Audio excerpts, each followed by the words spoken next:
Magandang araw po sa inyong lahat mga kababayan at welcome back dito po sa PNR at ito nga mga karibo natin, kapapasok lang nagkaagulo na, nako po.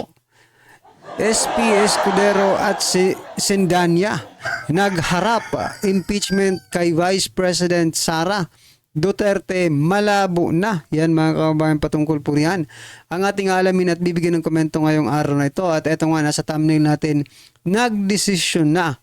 Grabe to, 31 million versus 215.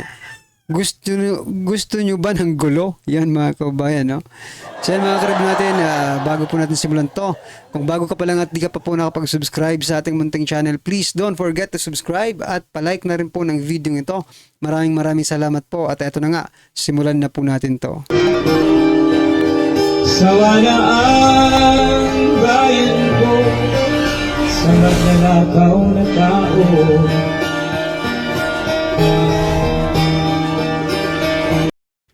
So yan mga kababayan, bago po natin i-play ang video ito, nako, ito po yung sinasabi ko kanina na nagdesisyon na po sila. Ha? Parang sinasabi nilang kami ang dapat masunod. Tingnan nyo itong si Barbers, mga kababayan. No? Tingnan nyo Vice President Sara Duterte's impeachment is people's decision. So, nagdesisyon sila ng sila lang. Tapos, isasama tayo, no? Isasama tayo sa pagdedesisyon nila. Biruin mo, 31 million ang bumoto kay Vice President Sara Duterte. Mas malaki pa kaysa po sa presidente. Tapos sasabihin nyo, people's decision. Nako, yung 31 million na yan, mga kababayan, I think, nadagdagan na po yan ngayon, Yung mga, di ba, like for example, yung mga nabudol, ni President Bongbong Marcos Jr. sa kanyang mga pangako. Ngayon ay mga bumaliktad na po yan. Nasa panig na po yan ni Vice President Sara Duterte. Tapos sasabihin mo, Barbers, no, na people's decision, no? Desisyon ng sambayan ng Pilipino ang pag-impeach kay Vice President Sara Duterte. Nambubudol ka rin, Barbers, pero tingnan mo na lang kung people's decision yan. Bakit kailangan mag-rally ng INC? INC is part of the people na sinasabi mo. Pero bakit kailangan po nilang mag-rally? No? Para hindi impeach Vice President Sara Duterte. Tapos ngayon sasabihin mo, nako, nagpapatawa talaga kayo. No? Itong si Barbers. Wala na ba kayong ibang dahilan? Or masabi? Makomento patungkol po dito sa impeachment na ito. Nagmumukha po kasi kayong no? Nagmumukha kayong ginagawa niyong tanga ang mga ordinaryong Pilipino, but in reverse, kayo po ang nagmumukhang tanga sa mata ng ordinaryong Pilipino, no? Hindi naman po lingid sa inyong kaalaman, no? 31 million po ang bumoto kay Vice President Sara Duterte. Mas malaki pa sa boto mo. Diba? Mas malaki pa nga sa presidente. Tapos sasabihin mo, people's decision. Naku naman. At ito pa mga kabayan, ito pa ang isa na sa nagpapainit ngayon sa ulo natin, no? Okay, ito, tingnan nyo Bank records ni Vice President Sara Duterte. Planong ipasubpina ng House prosecutors sa Senate impeachment trial. Okay. Wala pa man yung Senate impeachment trial kasi nga tutol si Escudero, no. Wala pa man, plano na nila na yung bank records ni nako, eto, no. Parang nagiging Trillanes na naman.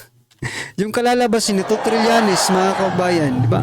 Si Trillanes kasi mahilig yun sa sa mga bank records, no. Eto. Kukunin po nila yung bank records ni Vice President Sara Duterte. Ito nga, bigla akong naisip mga kababayan For example lang pwede rin naman namin yung taong bayan, di ba? Pwede rin naman siguro mag-request, no? Ng bank records ni Saldico, ni Stella Kimbo, ni Abante, ni Chua, ni Speaker Martin Romualdez, no? At saka ng iba pa. Baka kasi nadagdagan rin yung kanilang mga doon sa bangko kasi 'di ba? yung boto. Bumoto kasi. Yung 215 na bumoto. Pwede ba rin kayong maglabas ng bank records? Di ba? Grabe ang mga ito mga kaubayan, no? They are preparing, naghahanda ang impeachment prosecutor. Well, anyway, no? Sige, gawin nyo yan para at least magkaalaman din, no? At least malaman talaga ng taong bayan kung ano ang totoo, no? Kasi mahirap naman kung puro kayo paninira. Ano naman ang kinalaman? Sa bagay, sinasabi nila na kinurap daw ni BP Sara yung sa Department of Education, no? Pero sabi ng COA, wala namang anomalya. Ano pa? Bakit nyo pa kailangan busisiin, no? Yung bank records kung sinasabi naman ng COA na walang anomalya. Gets mga kabayan? Or gumagawa lang talaga ang mga ito, no? Ng kanilang mga dahilan, no? Para alams na gawing masama sa mata ng ordinaryong Pilipino si Vice President Sara Duterte. So yan mga kabayan, ano po ang inyong reaction dyan? Comment nyo na lang po. At eto na nga, simulan na po natin i-play at bigyan natin ng reaksyon ang video ito. Eto na po. Ipinahayag ni Senate President Cheese Escudero na walang indikasyon na nais ni Pangulong Ferdinand Marcos Jr. na magpatawag ng special session para sa impeachment trial ni VP Sara Duterte. Ayon kay Escudero, hindi espesyal ang posisyon ng Vice Presidente para madaliin ang impeachment, gaya ng ibang impeachable officers. Hindi talaga espesyal. You know what, mga kabayan, no? In the history ng Pilipinas, no? Mostly nang nai-impeach yung presidente, hindi po yung vice president. Bakit ngayon? Kakaiba talaga ngayon, no? Kasi because of the ito opinion lang because of pagkagahaman, no? Sa kapangyarihan. Gusto kasi nilang manatili, no? Gaya ng nakaraan. Gusto nilang mag-stay diyan sa kanilang posisyon. Pero hindi na po yan papayagan ng taong bayan kasi sa simula't simula pa lang wala naman kayong ginawang maganda sa taong bayan eh. Not unless, no, kung sinimulan nyo sa maganda, no? Tinupad nyo yung mga pangako, pinaganda nyo yung buhay ng bawat isang Pilipino. Kahit hindi malaki yung sahod mo, nakakasurvive ka pa rin, di ba? Ngayon, kailangan talaga malaki ang sahod mo para makasurvive ka. Even yung malaki nga yung mga sahod, mga kababayan, nagrereklamo pa eh. Di ba? Paano na lang kaya yung mga ordinary, katulad natin ng mga ordinaryong Pilipino, no? Yun lang. Mga kabayan, tila nagiging desperado na ang ilang mga mambabatas at mga grupo na nagsulong ng impeachment complaint laban dito kay Vice President. Mga stress na nga eh. Isa si Akbayan Party List sa Representative Personal Sandanya. Mga stress na. Sa Senado, kung saan ay sinabi niya na nagpapalusot na ang liderato ng Senado matapos sabihin ni Senate President Escudero na hindi nila pwedeng madaliin at hindi sila pwedeng diktahan ng Mga ano talaga to mga kaubayan. Hindi ko maintindihan. Ngayon, sasabihin nila, nagpapalusot ang Senado. Sabi nga ni Senate President Chis Escudero, 2 buwan tinenggan ninyo yan na impeachment complaint diyan sa Kamara, no? Tapos ngayon, ura-urada, gusto nyo kami magdesisyon agad, di ba? Wala, kaya nga pinalalabas dito ni Escudero, wala kayong karapatan na kami ang diktahan ninyo, no? Kasi nang nasa inyo yan, wala rin naman kami nagawa para, di ba, i-continue yan. Pinatulog nyo kasi dyan ng matagal eh. Kamara para asikasuhin ang pagdinig sa kaso ni VP Sara gaya ng ginawa ng Kongreso. Sa halip ay pinanindigan ni SP Escudero na sa junto pa pwedeng simulan ang trial, bagay na ikinadismaya ng mga mababatas na nag-endorso ng complaint. Again, lahat ng ito ay mga palusot at excuses lang. Palusot. For the Senate to exercise political will, sana naman i-treat nila ito with a sense of urgency. Sabi nga nung isang ang tanong, mga kabayan, sino ka? No? Ano siya pangalan nito? Percival Sindanya. Sino ka para diktahan mo, no? Yung Senado. Sino ka ba para diktahan mo yung Senado? Nasa batas ba yung sinasabi mo? Oh. 'Di ba? Kung nasa batas siya, dapat kailangan talagang sundin ni SP Escudero yung sinasabi mo. Pero kung wala sa batas, ano ang dahilan para sundin ka? Mas makapangyarihan ka ba kaysa sa Senate President? Hindi, nagtatanong lang tayo mga kababayan, di ba? Kung mas makapangyarihan ba itong si Sindanya, na bakit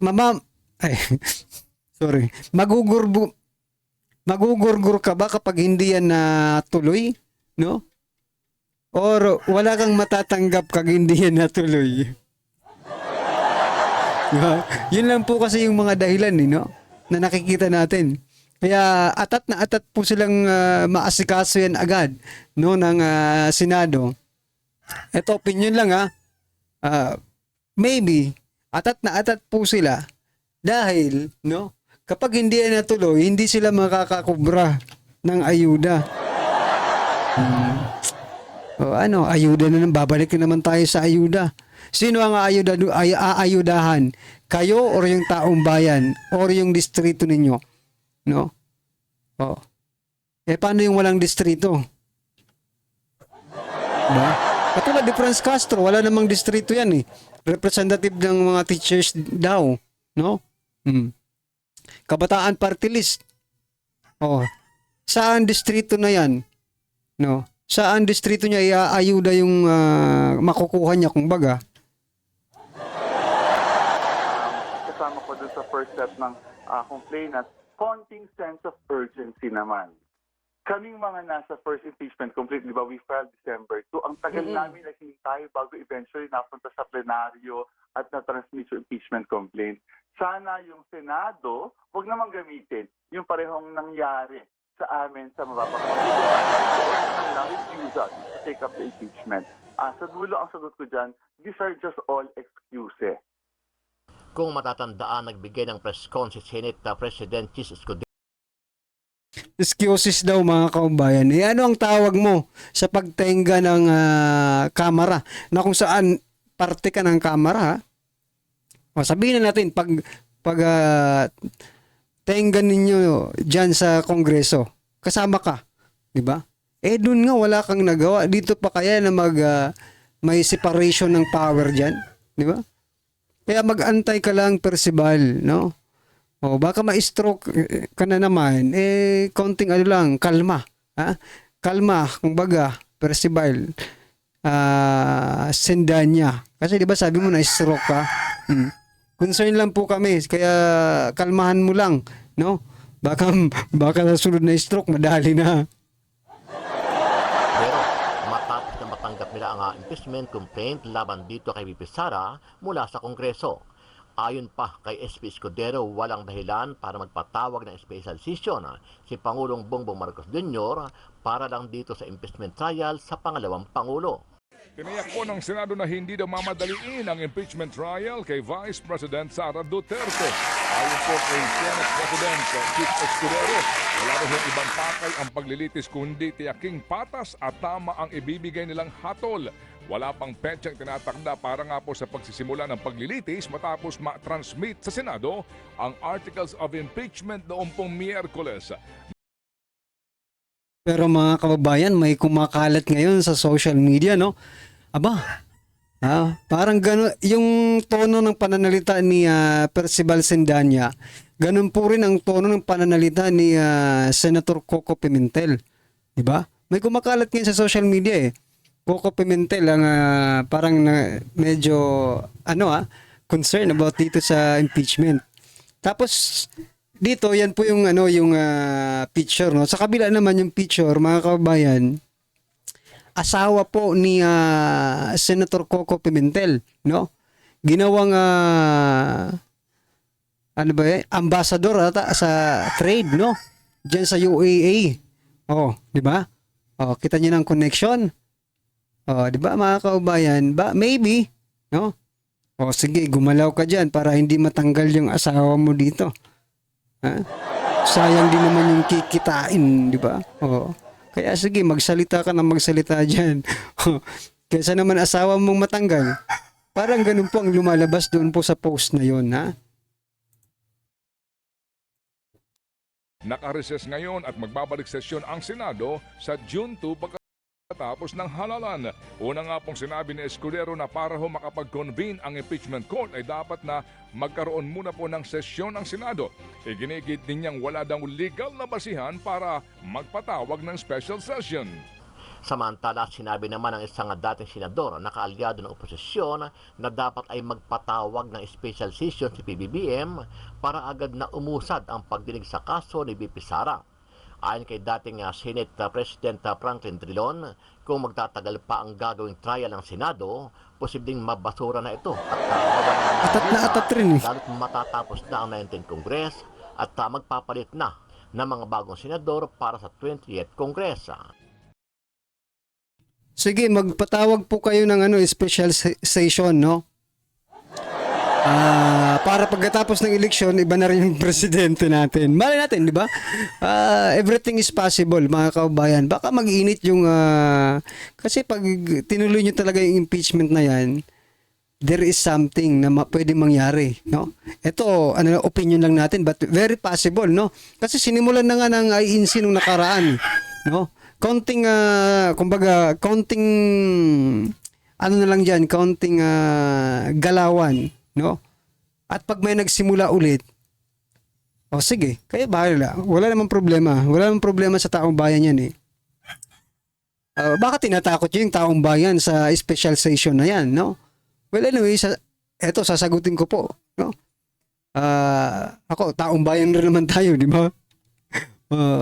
Hindi po natatakot ang taong bayan dyan sa special session na yan. Bagkos, we challenge. Sige, gawin nyo nang makita rin, no, kung ano magiging resulta. Baka mala natin pag bago matapos yung midterm election, no, may bago na tayong presidente. Yan ay opinion lang, mga kaubayan. No, kung gagawin nila, edi much better. No? Hindi po advantage para sa inyo, no? Yung gagawin yung special session, no? Kung inaakalan yung advantage yan para sa inyo, edi gawin nyo. Then let's see, no? Kung ano ang magiging reaksyon ng taong bayan. Okay? Well, anyway, mga kababayan, ano po ang inyong reaksyon, opinion patungkol po sa video ito, ay comment lang po sa baba para at least alam po ng ating mga kababayan ang inyong opinion. Maraming salamat po. Sawa na ang bayan ko sa magnanakaw na tao.